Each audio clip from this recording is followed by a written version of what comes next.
Entonces, tenemos tres mecanismos de la transferencia horizontal genética: la conjugación, la transformación y la transducción, que son aquellos que permiten que una cepa bacteriana adquiera determinantes de resistencia a antimicrobianos, y es lo que llamamos ADN o genoma exógeno. Bajo presión antimicrobiana, estos eventos de transferencia horizontal genética pueden seleccionarse. O sea, hay que tener en cuenta que las células bacterianas, la gran mayoría, están casi constantemente comunicándose unas células con otras y están adquiriendo, mediante los diferentes mecanismos, ADN exógeno. Aquellas adquisiciones que tengan un valor adaptativo para la célula bacteriana van a ser seleccionadas. El caso más paradigmático es, por ejemplo, la adquisición de plásmidos de resistencia a antimicrobianos por una célula que se encuentra en la clínica, y eso, bajo presión antimicrobiana, es seleccionado de tal manera que las cepas, las células bacterianas que no poseían ese plásmido, que tenía el determinante de resistencia a antimicrobianos, van a fallecer, mientras que las que tenían ese plásmido de resistencia van a ser seleccionadas y van a sobrevivir en el hábitat nosocomial.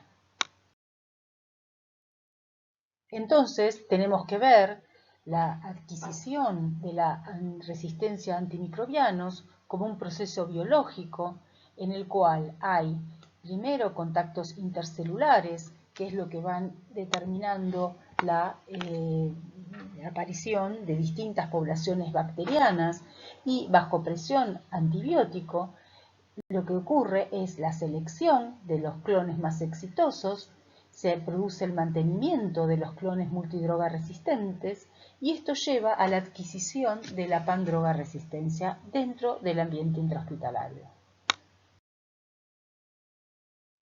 Siempre tienen que tener en cuenta es que hay dos tipos de resistencia a antimicrobianos. Está la natural, que es la propia del microorganismo, y la adquirida. La adquirida es aquel tipo de resistencia a antimicrobianos que determinada especie fue adquiriendo a lo largo del tiempo. Este tipo de resistencia adquirida tiene mayor impacto a nivel clínico. La resistencia natural, o también llamada intrínseca, se hereda por herencia vertical. Es un tipo de resistencia que se encuentra en todas las cepas de una especie, o sea, es ubicua en una determinada especie, o puede ser ubicua en un determinado género o en una determinada familia. Los ejemplos que vamos a contar hoy es el ejemplo de Pseudomonas aeruginosa, y también vamos a ver la resistencia a la vancomicina por las bacterias gram negativas. En el caso de la resistencia natural de Pseudomonas aeruginosa, acá vemos un gran listado de antibióticos pertenecientes a distintas familias, a los cuales esta especie es resistente natural. O sea, es resistente natural a los no beta-lactámicos, que incluyen cloranfenicol, tetraciclinas, macrólidos, glicopéptidos, cotrimethoxazol, y a las viejas quinolonas. Y a su vez es resistente natural a varios beta-lactámicos, incluyendo aminopenicilinas más inhibidores, cefalosporinas de primera y segunda generación, cefoxitina, y aunque presenta sensibilidad in vitro, da resistencia in vivo a la cefotaxima y a la ticarcilina clavulánico. Otro ejemplo de resistencia natural es de las cepas de bacterias gram negativas, que son todas resistentes a la vancomicina.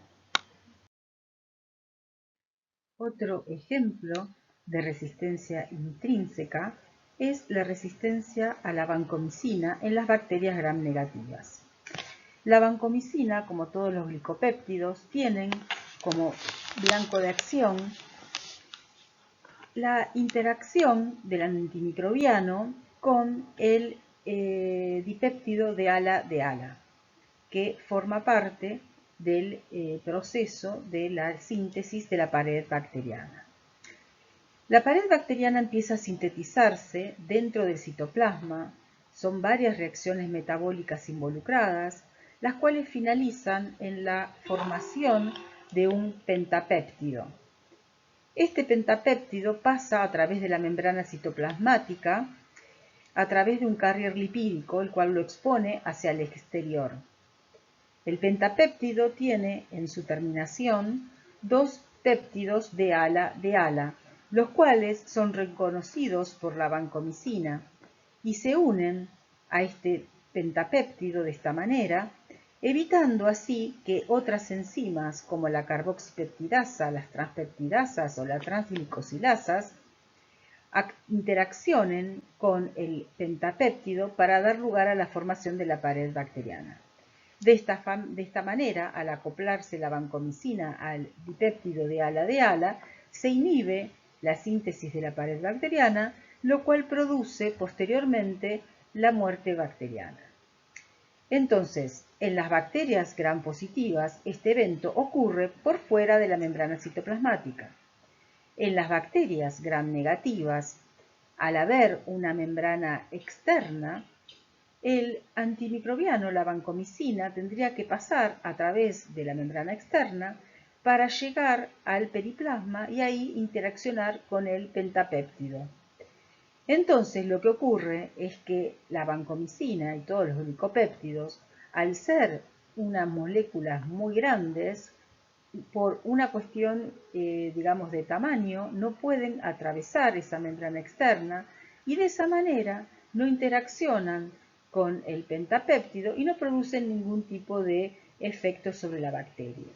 De esta manera, todas las bacterias gram negativas que obviamente poseen membrana externa van a ser resistentes naturales a los glicopéptidos y obviamente esto incluye a la vancomicina.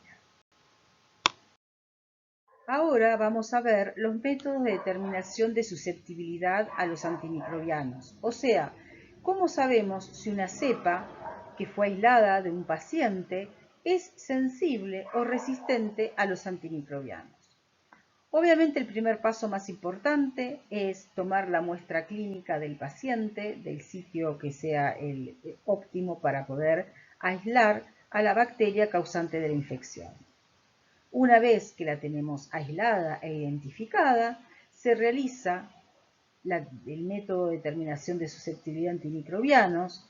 En general lo que se realiza es el antibiograma, que es lo que les voy a contar ahora, y después, en base a los resultados obtenidos de este antibiograma, se realiza la terapia antibiótica al paciente.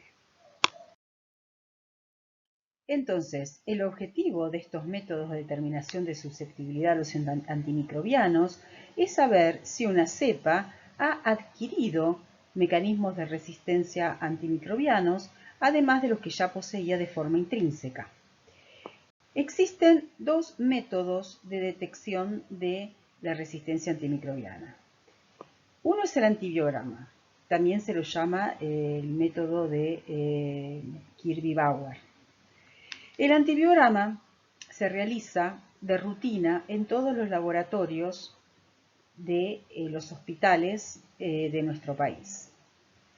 Es un método que está puesto a punto, estandarizado, para todo tipo de bacterias de crecimiento rápido y también se encuentra estandarizado para Neisseria meningitidis, Streptococcus pneumoniae y Haemophilus influenzae.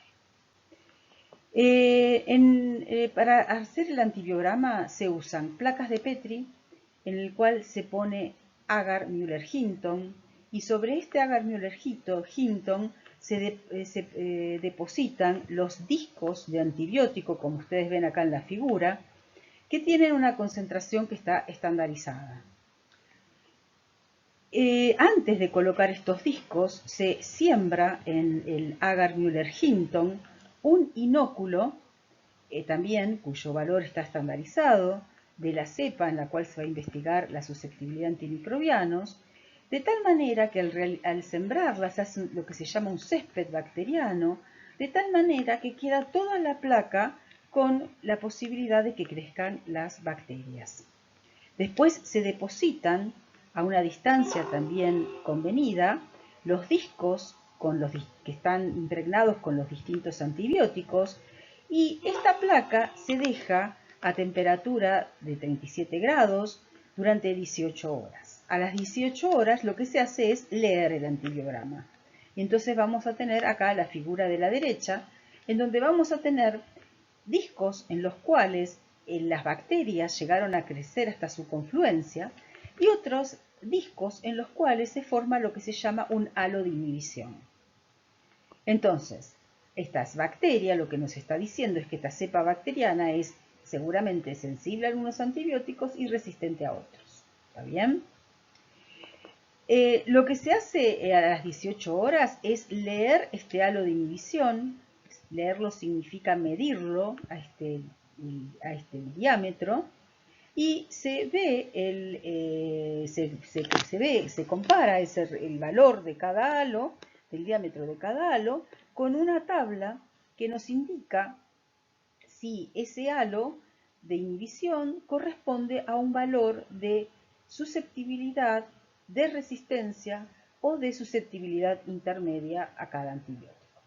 De esta manera, en los laboratorios de bacteriología de los hospitales van a informar si la cepa en estudio, en este caso el ejemplo de Escherichia coli, es sensible a cada uno de los diferentes antimicrobianos a los cuales fue testeada. El otro método de determinación de susceptibilidad a antimicrobianos es el de determinación de la concentración inhibitoria mínima o SIM. Este es considerado el método de referencia. Se le puede hacer a cualquier cepa y a cualquier especie bacteriana, o sea que no depende si es de crecimiento rápido o lento. Obviamente en las de crecimiento lento se deja más tiempo, pero se utiliza en realidad para cualquier tipo de especie bacteriana y nos permite saber si una cepa bacteriana es sensible o resistente.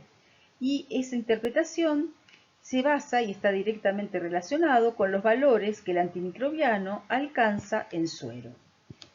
Para realizar la SIM se toma también un inóculo estudiado y se pone en medio líquido concentraciones crecientes en base 2 del antimicrobiano y en cada uno de los tubos se va poniendo el mismo inóculo.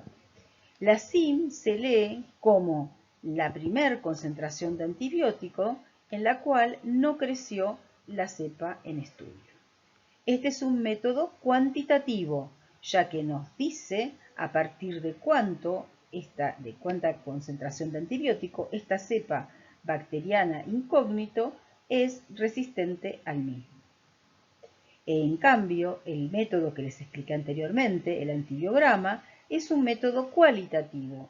Nos indica si una cepa es solamente sensible o resistente a un antimicrobiano, pero no nos indica a partir de cuál concentración.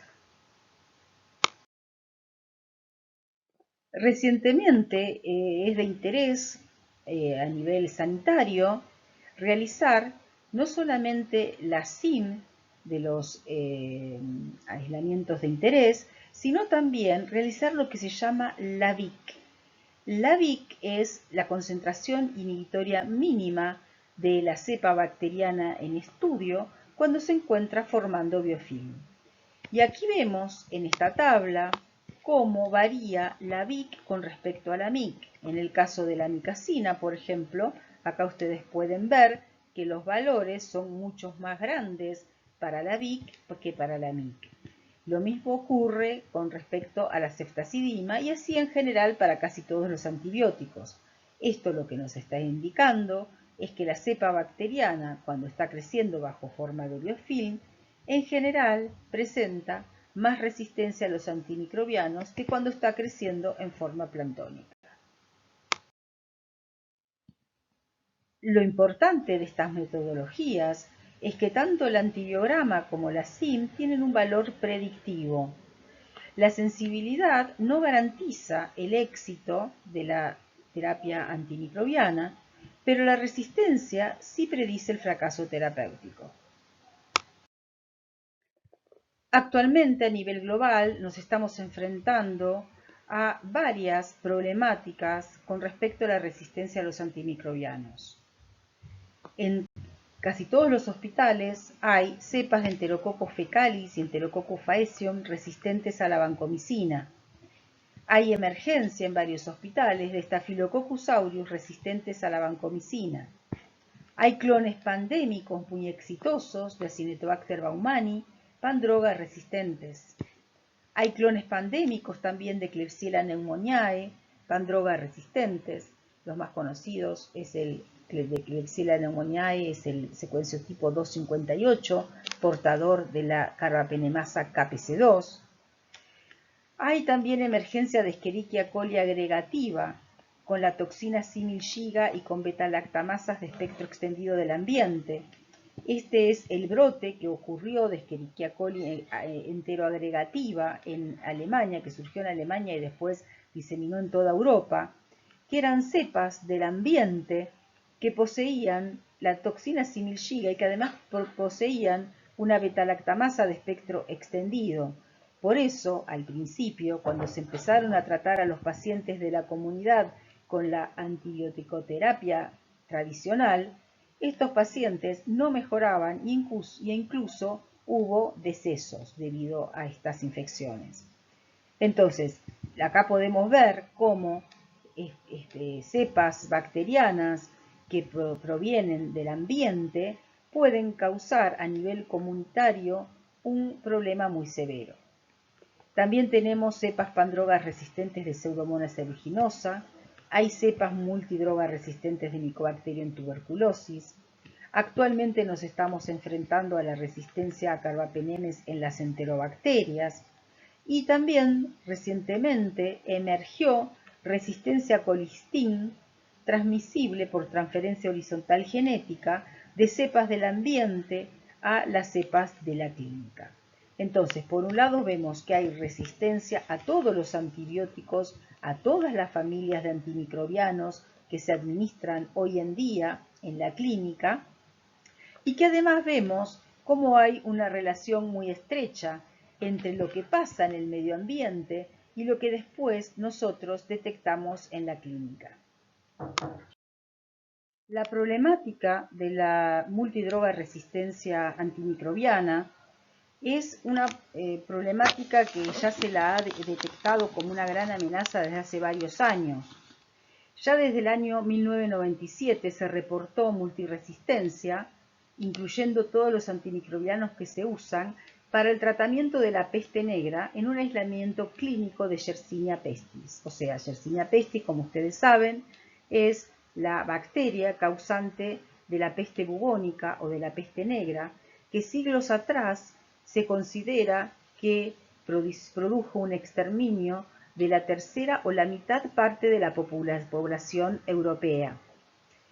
Actualmente, entonces, se han aislado cepas de Yersinia pestis, aisladas de pacientes, que tenían un plásmido conjugativo con varias resistencias a antimicrobianos, incluyendo los que se usan generalmente para combatir su infección. Y a partir del año 2011, la OMS, ha considerado a la multidroga resistencia antimicrobiana como un problema global, uno de los 3 problemas mayores a nivel global. Y año a año larga y promueve distintas campañas, pero básicamente lo que quieren transmitir es esta frase que yo les puse acá, donde lo que ellos dicen es que la resistencia a los antimicrobianos, si no actuamos hoy, no habrá cura mañana.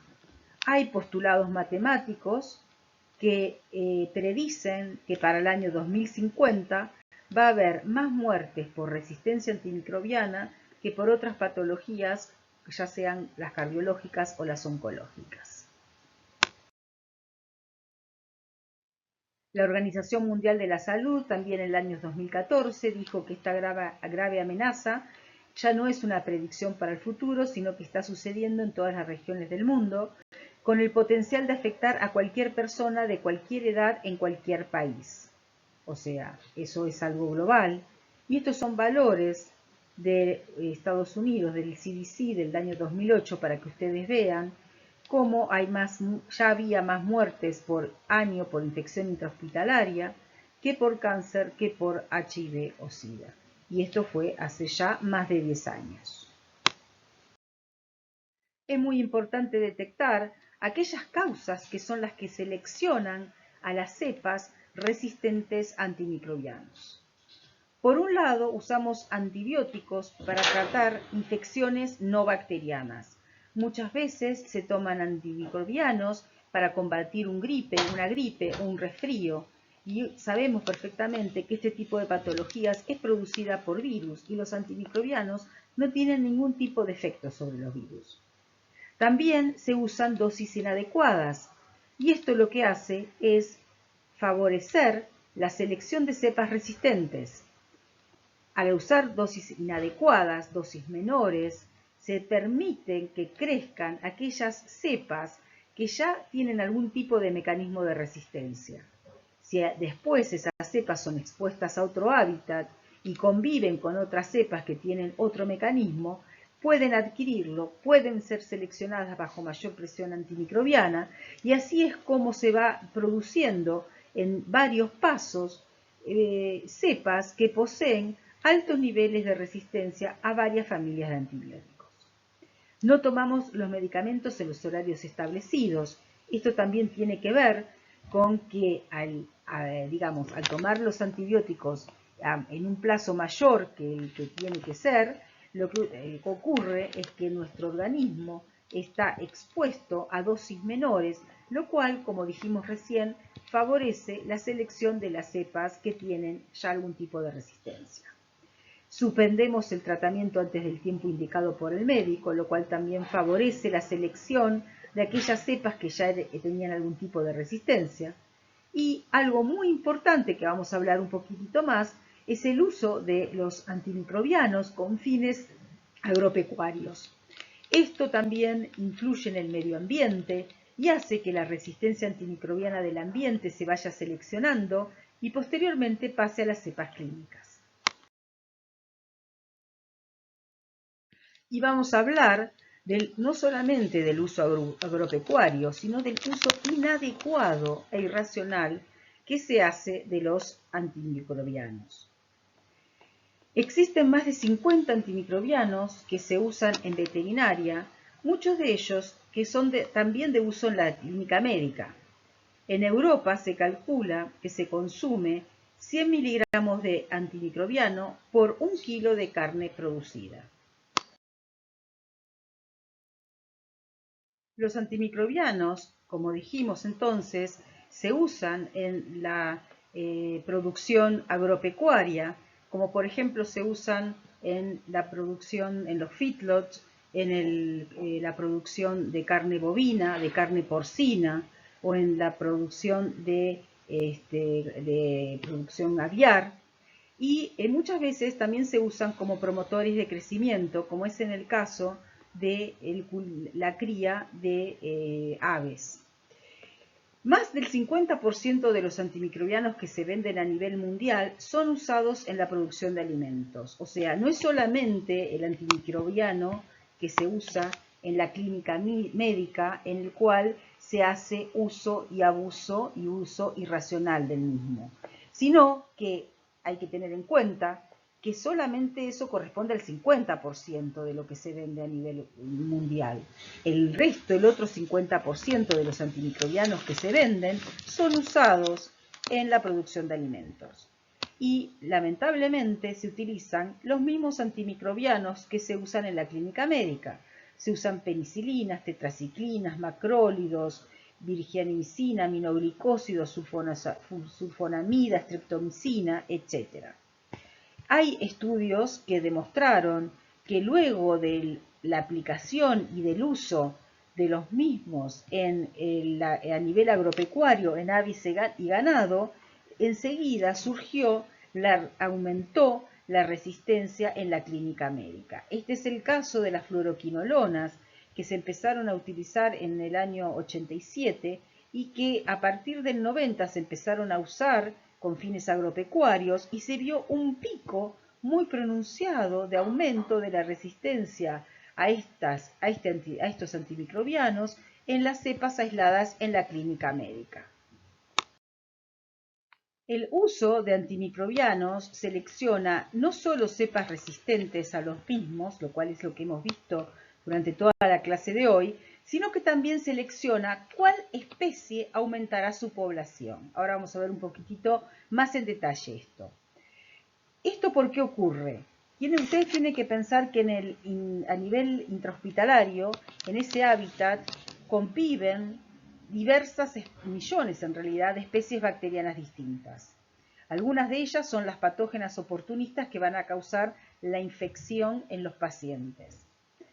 Entonces, cuando empieza a favorecerse una especie resistente, esta puede transformarse en una especie prevalente en las infecciones. Como ejemplo de esto tenemos un estudio que hemos hecho acá en el departamento, en donde vimos que luego del uso del colistin, un antimicrobiano que no se usó durante décadas y que empezó a utilizarse porque ya no había ninguna posible alternativa terapéutica, cuando se empezó a utilizar en el año 2005, acá vemos que empezó a aumentar una especie que es Serratia marcescens y Proteus mirabilis, que eran especies que estaban en baja frecuencia dentro de este hospital, pero que con el colistin, al ser estas dos especies bacterianas resistentes naturales a este antimicrobiano, empezaron a seleccionarse y a partir del uso del colistin empezaron a aislarse en mucha mayor frecuencia cepas de estas especies. O sea que el uso de antimicrobianos también está relacionado con qué especies bacterianas vamos a encontrar en cada hospital. En cada hospital en general se siguen protocolos diferentes, entonces eso es lo que nos va a dar un perfil diferente de las cepas resistentes que vamos a encontrar. Y como siempre, un poco de humor, pero la conclusión que tenemos que sacar de todo esto es que el uso inadecuado y abuso de los antimicrobianos es el que provoca la resistencia bacteriana y es lo que provoca la problemática global que nos estamos enfrentando hoy en día.